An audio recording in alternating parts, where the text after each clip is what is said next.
guru apakah Vera. Nah, bagaimana Ibu dapat mengidentifikasi kasus-kasus yang terjadi yang merupakan dilema etika atau rujukan moral? Dilema etika itu pengambilan keputusan di mana permasalahan yang dihadapi sama-sama penting. Misalnya seorang guru memiliki jam mengajar, harus melaksanakan tugas, tetapi di sisi lain mendapat tugas mengikuti pelatihan. Kemudian ada seorang guru yang memiliki tugas tambahan dan harus melaksanakan tugas, misalnya membimbing siswa, mendampingi siswa lomba, sementara tugas utamanya adalah mengajar. Nah itu kita harus bisa menginventarisir jangan sampai salah mengambil keputusan.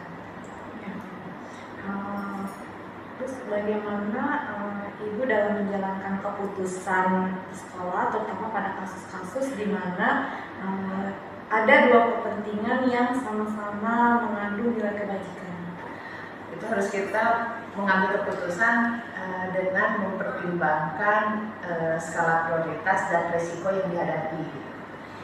Misalnya begini, ada guru yang tugas utamanya mengajar, kemudian di sisi lain dia harus mendampingi siswa mengikuti lomba atau mempersiapkan siswa mengikuti lomba. Ibu akan menyampaikan, karena aturannya di sekolah apabila guru memiliki berhalangan karena tugas tertentu atau tugas lainnya, kepala sekolah harus tahu. Nah di situ ibu akan menyampaikan silakan melaksanakan tugas terlebih dahulu. Nah setelah itu berikan penguatan materi atau misalnya pematik mata pelajaran. Setelah itu anak diberi tugas yang mengikat. Kemudian guru tersebut mendampingi siswa untuk mengikuti lomba. Kalau misalnya memiliki tugas yang lain di mana kepala sekolah harus mengambil keputusan yang sifatnya mendadak. Ini yang sifatnya mendadak biasanya guru tersebut menyampaikan permasalahan ke ibu, kemudian ke wakaf kurikulum. Setelah itu ada penggantian untuk melaksanakan tugas, entah itu oleh piket atau menukar jam dengan guru yang lain. Sekarang kalau misalnya tiba-tiba harus mengantar anak sakit gitu, atau keperluan yang tidak bisa ditangguhkan, nah itu biasanya kita di sekolah cepat mengambil langkah dengan koordinasi antara kepala sekolah, kemudian kepala kurikulum, piket, dan siswa di kelas. Karena kenapa yang disoroti adalah di kelas, karena tugas utama guru itu datang ke sekolah adalah mendidik dan mengajar. Tadi Ibu sudah menjelaskan ya Bu, yang termasuk juga tadi prosedur atau langkah-langkah yang dilakukan dalam yang biasa dilakukan dalam menyelesaikan masalah. Sekarang Bu, apa yang selama ini Ibu anggap efektif dalam pengambilan keputusan dalam kasus-kasus dilema etika? Yang paling efektif itu yang pertama adalah menyampaikan aturan di sekolah kepada guru di rapat dinas. Kemudian yang kedua, guru tidak boleh meninggalkan jam mengajar tanpa memberitahu atau menyampaikan informasi kepada kepala sekolah atau melalui wakil kepala sekolah. Nah, dengan aturan yang mengikat seperti itu dan diinformasikan di sekolah, guru yang tidak melaksanakan tugas mengajar itu akan mendapatkan panggilan oleh kepala sekolah gitu, dan diharapkan menjadi efek jerah untuk guru yang bersangkutan atau diketahui oleh guru yang lain. Nah itu agar guru tidak mudah meninggalkan tugasnya sebagai pendidik untuk mengajar, karena yang namanya dilema etika itu mengambil dua keputusan yang sama-sama memberatkan gitu ya. Tetapi bagi sekolah bisa jadi berat untuk yang bersangkutan, tapi untuk sekolah tidak gitu. Nah sehingga harus ada komunikasi yang baik antara pihak sekolah dengan guru. Jadi yang pertama adalah aturannya, bagaimana guru meninggalkan jam mengajar karena dilema ITK ini gitu, mengambil keputusan yang sama-sama diperlukan pada saat yang bersamaan. Dalam kasus dilema etika ini tantangan apa aja nih Bu dalam pengambilan keputusan? Tantangan yang dihadapi jumlah guru banyak. Ada guru yang memang selalu berkomunikasi baik dengan pihak sekolah. Ada juga guru yang merasa pihak sekolah nggak tahu, ini juga kan penting, langsung aja meninggalkan kelas gitu, atau meninggalkan tugas itu tahu-tahu. Itu. Kemudian yang kedua, tantangan yang terberat adalah apabila guru memiliki jam mengajar, tapi guru memiliki tugas membimbing siswa atau menyelesaikan tugas sekolah yang lainnya gitu kan. Nah itu menjadi tantangan, tetapi pihak sekolah harus bisa menyelesaikan itu gitu dengan menggunakan skala prioritas ya.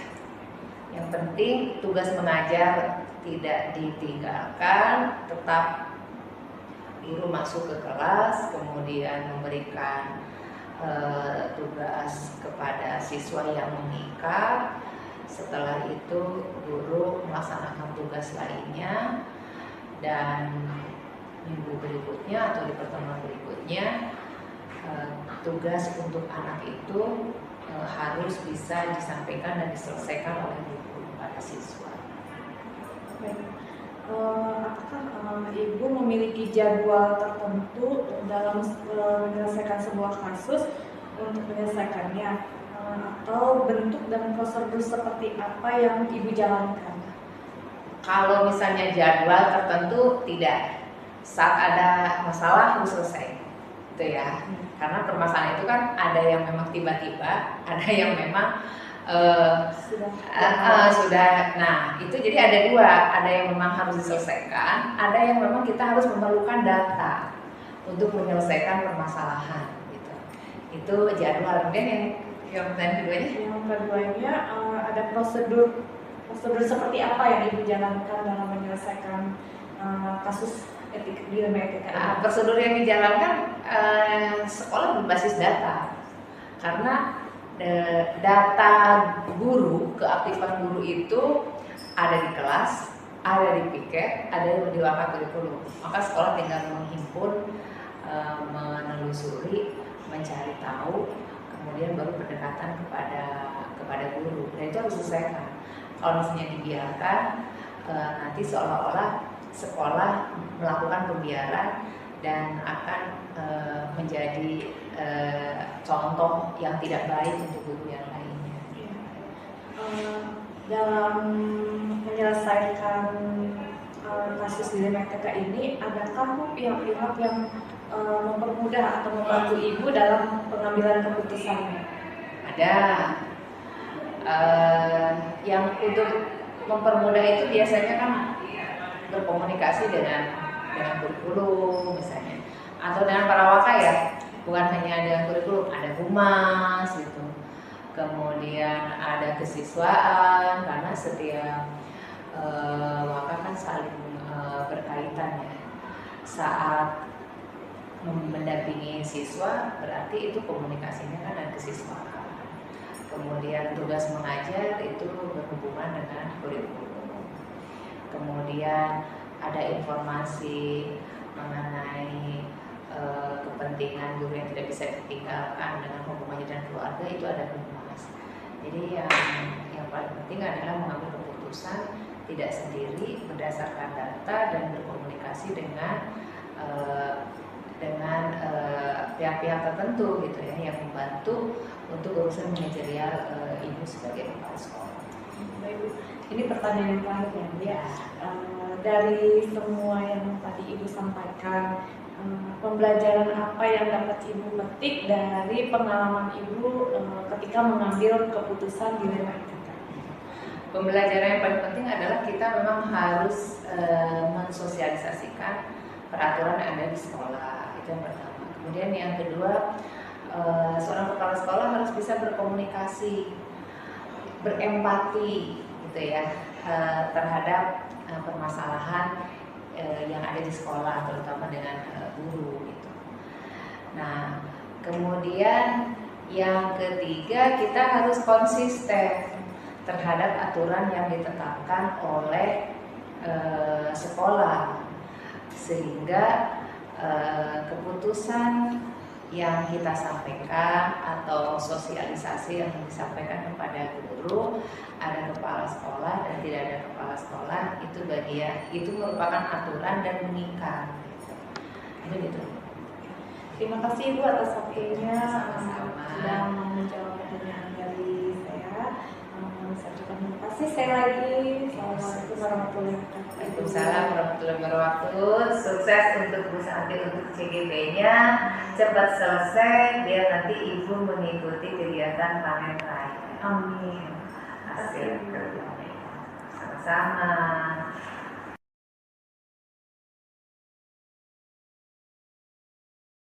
Assalamualaikum warahmatullahi wabarakatuh.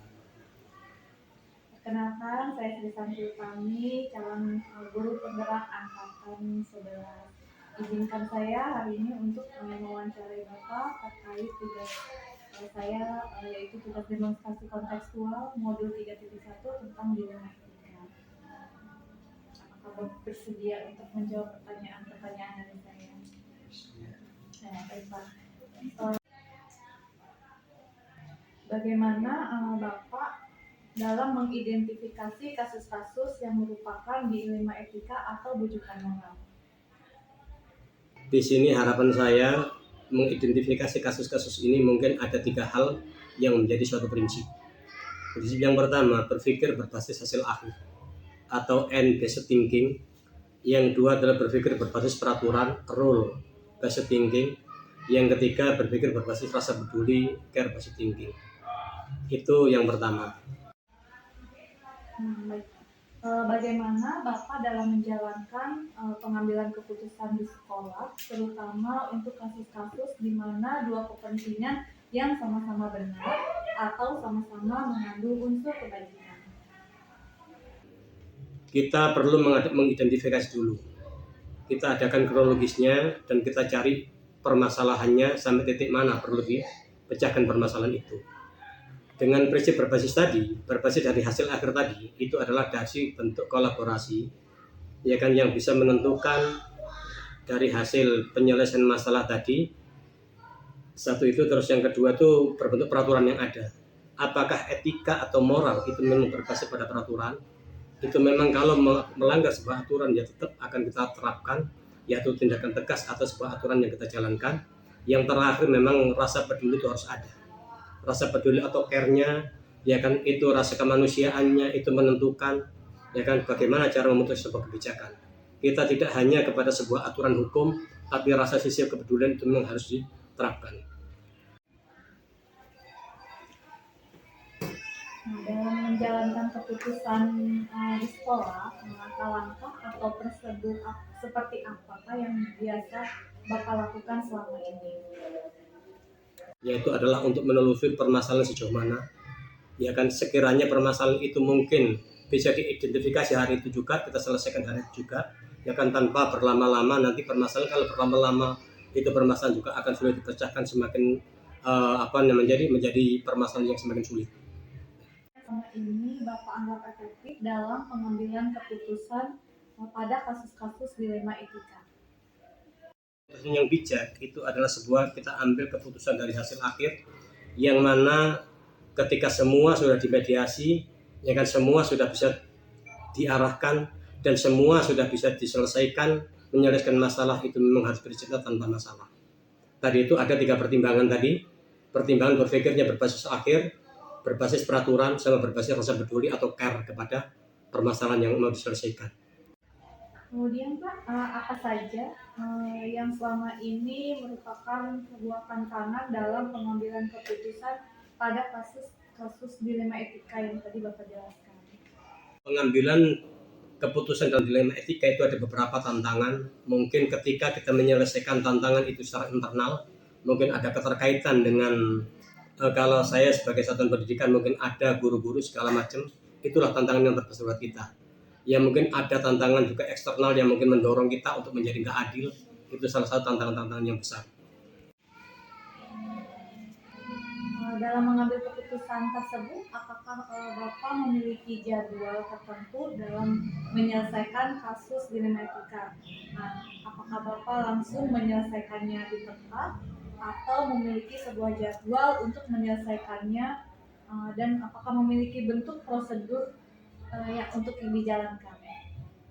Penyelesaian ada sebuah masalah kita selesaikan hari itu juga, ya kan, semakin cepat penyelesaian sebuah masalah semakin bagus, ya kan, supaya permasalahan itu tidak berlarut-larut. Kalau umpama permasalahan itu kita jadwalkan, permasalahan itu munculnya hanya seketika, ya kan, atau permasalahan itu munculnya hanya dinamis, tiba-tiba berubah segala macam, makanya diselesaikan hari itu juga supaya itu clear. Adakah seseorang atau faktor-faktor yang membantu Bapak selama ini untuk mempermudah dalam pengambilan keputusan dalam kasus-kasus dilema etika tersebut? Pengambilan kasus atau orang dikatakan eksekutor, ya kan, penyelesaian kasus itu memang tidak boleh intervensi orang lain. Permasalahan itu memang harus kita selesaikan, ya kan, yang mana penyelesaian itu secara objektif tidak merugikan pihak lain, pihak manapun. Dari semua hal yang tadi yang telah Bapak sampaikan, adakah pembelajaran yang dapat Bapak petik dari pengalaman pengambilan keputusan pada kasus dilema etika tersebut? Pengalaman-pengalaman yang ada, penyelesaian, ya kan, pembelajaran dalam dilema etika, pengambilan keputusan, memang kita harus ambil, ya kan, dengan secara bijak, tidak melibatkan atau intervensi orang lain. Kita memutuskan sebuah hasil yang objektif, ya kan, bukan yang subjektif, tetapi masih kita harus berpikir dengan 3 prinsip tadi, ya kan, berpikir dari hasil berbasis akhir mau seperti apa atau kesimpulannya, terus ini merujuk sama peraturan mau seperti apa, dan yang terakhir adalah kita berbasis rasa peduli atau care, apalagi menyelesaikan permasalahan-permasalahan itu termasuk secara internal. Mungkin itu saja yang bisa saya jawab. Mungkin kurang lebihnya saya juga mohon maaf apabila tidak ada kepuasan. Yang mungkin itu sebatas apa yang bisa saya berikan atas pertanyaan tersebut. Mudah-mudahan pertanyaan ini bisa membawa sebuah manfaat, dan ini kan menjadikan, ya kan, ini adalah catatan studi kasus, nanti bisa kepala sekolah itu menyelesaikan segala sesuatunya di sekolah, baik yang berkaitan dengan kasus dilema etika atau rujukan moral. Itu saja dari saya selaku sebagai pimpinan di sini. Saya ucapkan terima kasih. Terima kasih Bapak atas waktunya, dan terima kasih juga telah menjawab pertanyaan-pertanyaan dari saya. Semoga dan saya bisa belajar dari pengalaman pengambilan keputusan yang telah Bapak lakukan. Terima kasih atas waktunya. Assalamualaikum warahmatullahi wabarakatuh. Waalaikumsalam warahmatullahi wabarakatuh.